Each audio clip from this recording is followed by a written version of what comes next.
Hi hello ನಮಸ್ಕಾರ, welcome back to my YouTube channel. ನಾನು Deepa. I hope ಎಲ್ಲರೂ ಚೆನ್ನಾಗಿದ್ದೀರಾ ಅಂತ ಭಾವಿಸ್ತಾ ಇವತ್ತಿನ ವಿಡಿಯೋ ಸ್ಟಾರ್ಟ್ ಮಾಡ್ತಾ ಇದ್ದೀನಿ. ವಿಡಿಯೋ ಸ್ಟಾರ್ಟ್ ಮಾಡೋಕ್ಕೂ ಮುಂಚೆ ಇನ್ನೂ ಯಾರೆಲ್ಲ ಸಬ್ಸ್ಕ್ರೈಬರ್ ಮಾಡ್ಕೊಂಡಿರೋ ವಿಡಿಯೋ ನೋಡ್ತಾ ಇದ್ದೀರಾ, ಪ್ಲೀಸ್ ಸಬ್ಸ್ಕ್ರೈಬರ್ ಮಾಡಿಕೊಂಡು ಸಪೋರ್ಟ್ ಮಾಡಿ. ವಿಡಿಯೋ ಇಷ್ಟ ಆದರೆ ಒಂದು ಲೈಕ್ ಕೊಡೋದನ್ನು ಮರಿಬೇಡಿ. ಹಾಗೆ ಪಕ್ಕದಾಗಿರೋ ಬೆಲ್ಲೈಕನ್ ಕ್ಲಿಕ್ ಮಾಡ್ಕೊಳ್ಳಿ. ನಾನು ಹಾಕೋ ವಿಡಿಯೋ ನೋಟಿಫಿಕೇಶನ್ ಬರುತ್ತೆ, ಮಿಸ್ ಮಾಡ್ತೀರಾ ನನ್ನೆಲ್ಲ ವಿಡಿಯೋನು ನೋಡಬಹುದು. ಸೊ ನವರಾತ್ರಿಯ 3ನೇ ದಿನ ಶನಿವಾರದ ಲಾಗ್ ನಿಮ್ಮ ಜೊತೆ ಶೇರ್ ಮಾಡ್ಕೊತಾ ಇದ್ದೀನಿ. ಹಾಗೆ ಇಲ್ಲಿ ದಾಸವಾಳ ಗ್ರೀನ್ ಟೀ ನನಗೆ ಮಾಡ್ಕೊತಾ ಇದ್ದೀನಿ. ಬೆಳಗ್ಗೆ ಎಲ್ಲ ಆ್ಯಕ್ಟಿವ್ ಆಗಿರಬೇಕಲ್ಲ, ಹಾಗಾಗಿ ಯಜಮಾನ್ರಿಗೆ ಬಂದು ಒಂದೊಳ್ಳೆ ಟೀ ಇಟ್ಕೊಡ್ತಾ ಇದ್ದೀನಿ. ನಾನು ನಮ್ಮ ಯಜಮಾನ್ರು ಇಬ್ಬರೂ ನಾನು ಗ್ರೀನ್ ಟೀ ಮತ್ತು ಅವ್ರ ಕಾಫಿ ಕುಡ್ಕೊಂಡು ಮಾತಾಡಿ ಆಮೇಲೆ ಸ್ವಲ್ಪ ಹೊತ್ತು ಸ್ಪೆಂಡ್ ಮಾಡಿ ದಿನಾಚರಣೆ ಎಲ್ಲ ಬಗ್ಗೆ ಮಾತಾಡಿಕೊಂಡು ಹಾಗೆ ಇವಾಗ ಬ್ರೇಕ್ಫಾಸ್ಟಿಗೆ ರೆಡಿ ಮಾಡ್ಕೊತಾ ಇದ್ದೀನಿ. ಸೊ ಹಾಗೆ ಇಂದಿನ ವಿಡಿಯೋದಲ್ಲಿ ಒಂದು ಕ್ವಶನ್ ಕೇಳಿದೆ. ತುಂಬ ಜನ ಕಮೆಂಟ್ಸ್ ಏನು ಮಾಡಿಲ್ಲ, ಕೆಲವರು ಮಾಡಿದ್ದಾರೆ. ಮಾಡಿರೋರಿಗೆ thank you so much. Full video ನೋಡಿ ನನ್ನ ಕ್ವಶನ್ಗೆ ಆನ್ಸರ್ ಮಾಡಿದ್ದಕ್ಕೆ. ಹೌದು, ನಮ್ಮ ಅಮ್ಮನ ಚಿಕ್ಕಪ್ಪ ಅವರು, ಹಾಗಾಗಿ ನನಗೆ ತಾತ ಆಗ್ತಾರೆ. ನಮ್ಮಮ್ಮ ಚಿಕ್ಕಪ್ಪನ ಮಗನಿಗೆ ನಾನು ಕೊಟ್ಟಿರೋದು, ನಮ್ಮಮ್ಮನ ತಮ್ಮನು. ಹಾಗಾಗಿ ತಾತ ಮುತ್ತಜ್ಜಿ ಈ ಥರ ಆಗುತ್ತೆ, ರಿಲೇಷನ್ಗೆ ಕೊಟ್ಟಿದ್ದಾರೆ ಅವ್ರ ಹುಟ್ಟಿದ ಮನೆಗೆ.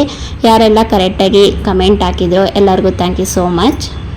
ಸೊ ಹಾಗೆ ಇವತ್ತಿನ ಬ್ರೇಕ್ಫಾಸ್ಟ್ ಬಂದು ಸಿಂಪಲ್ಲಾಗಿ ಚಿತ್ರಾನ್ನ ಮಾಡ್ಕೊತಾ ಇದ್ದೀನಿ. ರೆಸಿಪಿ ಏನು ತೋರಿಸ್ತಾ ಇಲ್ಲ, ಆದ್ರೂ ರ್ಯಾಂಡಮ್ಮಾಗಿ ಹೇಳ್ಬಿಡ್ತೀನಿ.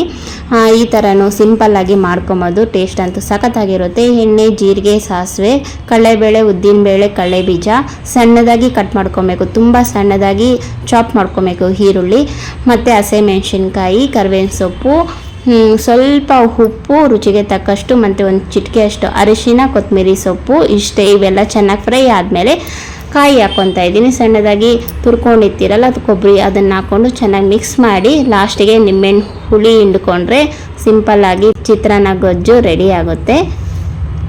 ಸೊ ಇವಾಗ ಚಟ್ನಿ ಮಾಡ್ಕೊಳೋದಕ್ಕೆ ಕಡಲೆಪಪ್ಪು, ಕಾಯಿ, ಕರಿಬೇವಿನ ಸೊಪ್ಪು, ಕೊತ್ತಂಬರಿ ಸೊಪ್ಪು, ಉಪ್ಪು ಮತ್ತು ಹಸಿಮೆಣಸಿನ್ಕಾಯಿ ತೊಗೊಂಡಿದ್ದೀನಿ. ಇಷ್ಟೇ ಸಿಂಪಲ್ಲಾಗಿ ಚಟ್ನಿ ಮಾಡ್ಕೊತೀನಿ. ಚಿತ್ರಾನ್ನಗೆ ನಮ್ಮ ಮನೆಯವ್ರಿಗೆ ಚಟ್ನಿ ಇರಲೇಬೇಕು, ಹಾಗಾಗಿ ಇವಾಗ ಅವ್ರ ಬಾಕ್ಸ್ಗೆ ಕಟ್ತಾ ಇದ್ದೀನಿ. ಯಜಮಾನ್ರು ಬೆಳಗ್ಗೆ ಬೇಗ ಹೋಗೋದ್ರಿಂದ ಟಿಫನ್ ತಿಂದಿಲ್ಲ, ಬಾಕ್ಸ್ ಕಟ್ಕೊಂಡು ಹೋದ್ರು. ಮತ್ತೆ ಸಂಜೆಯಿಂದ ವಿಡಿಯೋ ಸ್ಟಾರ್ಟ್ ಮಾಡ್ತಾ ಇದ್ದೀನಿ. ಬೆಳಗ್ಗೆ ಪೂಜೆ ಮಾಡ್ಕೊಳಕ್ಕಾಗಿಲ್ಲ, ತುಂಬ ಲೇಟ್ ಆಗೋಯ್ತು. ಹಾಗಾಗಿ ಸಂಜೆ ಹೊತ್ತು ಮಾಡೋಣ ಅಂದ್ಕೊಂಡಿದ್ದೀನಿ. ಇನ್ಮೇಲೆ ಬೆಳಗ್ಗೆ ತುಂಬ ಲೇಟ್ ಆಗೋತಿತ್ತು, 10 ಗಂಟೆ 11 ಗಂಟೆ ಆಗೋತಿದೆ. ಅವಾಗ ಮಾಡೋದು ಬೇಡ, ಸಂಜೆ ಹೊತ್ತು ಮಾಡ್ಕೊಳ್ಳೋಣ ಅಂತ ಡಿಸೈಡ್ ಆಗಿದ್ದೀನಿ. ಹಾಗಾಗಿ ಇವಾಗ ಬಾಗಿಲೆಲ್ಲ ತೊಳ್ಕೊಂಡು ರಂಗೋಲಿ ಹಾಕ್ಕೊತಾ ಇದ್ದೀನಿ. ಸ್ನಾನ ಮಾಡಿಕೊಂಡು ಮನೆ ಕೆಲಸ ಎಲ್ಲನೂ ಮುಗಿಸ್ಕೊಂಡು ಇವಾಗ ಲಾಸ್ಟ್ಗೆ ರಂಗೋಲಿ ಹಾಕ್ಕೊತಾ ಇದ್ದೀನಿ. ರಂಗೋಲಿ ಹೇಗಿದೆ ಅನ್ನೋದನ್ನು ಕಮೆಂಟ್ ಸೆಕ್ಷನಲ್ಲಿ ತಿಳಿಸಿ. ರಂಗೋಲಿ ಎಲ್ಲ ಹಾಕ್ಕೊಂಡೋಗಿ ದೇವ್ರ ಮನೆ ಎಲ್ಲ ಕ್ಲೀನ್ ಮಾಡಿಕೊಂಡು ನೆನ್ನೆ ಹಾಕಿರೋದು ಹೂವು ಎಲ್ಲ ಎತ್ತಿ ರೆಡಿ ಮಾಡ್ಕೊತಾ ಇದ್ದೀನಿ. ಹಾಗೆ ನಮ್ಮ ಮನೇಲಿ ಒಂದು ಗಾಯತ್ರಮ್ಮ ವಿಗ್ರಹ ಇದೆ. ಅದಕ್ಕೆ ಪ್ರತಿನಿತ್ಯ ಅಭಿಷೇಕ ಅಂತೂ ಮಾಡೋಕ್ಕಾಗಲ್ಲ. ನಾನು ಸಿಂಪಲ್ಲಾಗಿ ನೀರಲ್ಲಿ ಅಭಿಷೇಕ ಮಾಡ್ಕೊತೀನಿ. ನೀರಿಗೆ ಅರಿಶಿನ ಹಾಕ್ಕೊಂಡು ಹಾಗೆ ಅಭಿಷೇಕ ಮಾಡ್ಕೊತೀನಿ. ಹಾಲು, ತುಪ್ಪ ಆ ಥರ ಏನೂ ಹಾಕ್ಕೊಳಲ್ಲ, ಬೇರೆ ನೀರು ಅಭಿಷೇಕ ಮಾಡಿ ಅರಿಶಿನ ಕುಂಕುಮ ಇಟ್ಕೊಂಡು 9 ದಿವಸ ಈ ಅಮ್ಮನಿಗೆ, ಗಾಯತ್ರಮ್ಮನಿಗೆ ಪೂಜೆ ಮಾಡ್ಕೊತಾ ಇದ್ದೀನಿ ನಾನು.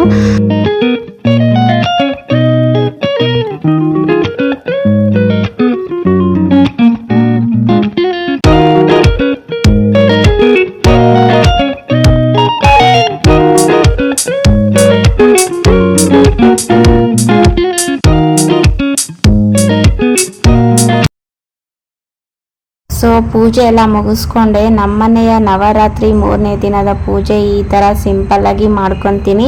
ದಿನನಿತ್ಯ ಹೇಗೆ ಪೂಜೆ ಮಾಡ್ತೀನೋ ಹಾಗೆ ಮಾಡೋದು. ಸ್ಪೆಷಲ್ಲಾಗಿ ಏನು ಪೂಜೆ ಎಲ್ಲ ಮಾಡ್ಕೊಳಲ್ಲ. ಈಗ ನೈವೇದ್ಯ ಮಾಡೋಣ ಬನ್ನಿ. ನೈವೇದ್ಯಗೆ ಬಂದು ಕೊಬ್ಬರಿ ಹಾಲಿನ ಪಾಯಸ ಮಾಡ್ಕೊತಾ ಇದ್ದೀನಿ. ಮೊದಲಿಗೆ ಹಾಲನ್ನ ಕಾಯ್ಸಕ್ಕಿಡಬೇಕು. ಈಗ ಕೊಬ್ಬರಿನ ಮಿಕ್ಸಿ ಮಾಡ್ಕೊಬೇಕು ನುಣ್ಣಗೆ. ಆಮೇಲೆ ಹಾಲು ಕಾಯ್ದ್ಮೇಲೆ ಇವಾಗ ಶಾವಿಗೆ ಹಾಕ್ಕೊತಾ ಇದ್ದೀನಿ. ಜೊತೆಗೆ ಇವಾಗ ರುಬ್ಬಿಟ್ಕೊಂಡಿದ್ರಲ್ಲ ಕಾಯಿ, ಅದನ್ನು ಹಾಕ್ಕೊಂಡು ಒಂದೊಳ್ಳೆ ಮಿಕ್ಸ್ ಕೊಡಬೇಕು. ಕೊಬ್ಬರಿ ಮತ್ತು ಶಾವಿಗೆ ಚೆನ್ನಾಗಿ ಬಾಯ್ಲ್ ಮಾಡ್ಕೊಬೇಕು. ಶಾವಿಗೆ ಚೆನ್ನಾಗಿ ಬೇಯಗಂಟ ಬಾಯ್ಲ್ ಮಾಡಿಕೊಂಡು ಆಮೇಲೆ ಇವಾಗ ನಾನು ಬೆಲ್ಲ ಹಾಕ್ಕೊತಾ ಇದ್ದೀನಿ. ನೀವು ಬೇಕಾದರೆ ಸಕ್ಕರೆನೂ ಹಾಕ್ಕೊಬೋದು. ನಾನು ಬೆಲ್ಲದಲ್ಲಿ ಮಾಡ್ಕೊತಾ ಇದ್ದೀನಿ.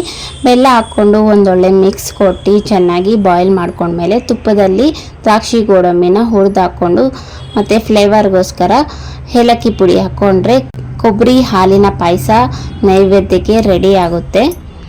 ಈಗ ನೈವೇದ್ಯನ ದೇವ್ರಿಗಿಟ್ಟು ಆರತಿ ಮಾಡಿಕೊಂಡೆ. ಇನ್ನೊಂದ್ಸಲಿ ಆರತಿ ಮಾಡಿಕೊಂಡು ಪೂಜೆ ಮುಗಿಸ್ಕೊಂಡೆ. ನಮ್ಮನೆಯ ನವರಾತ್ರಿ 3ನೇ ದಿನದ ಪೂಜೆ ಹೀಗಿತ್ತು ಸಿಂಪಲ್ ಆಗಿ. ನೀವೆಲ್ಲ ಹೇಗೆ ಆಚರಣೆ ಮಾಡ್ತೀರಾ ಕಮೆಂಟ್ ಸೆಕ್ಷನಲ್ಲಿ ತಿಳಿಸಿ.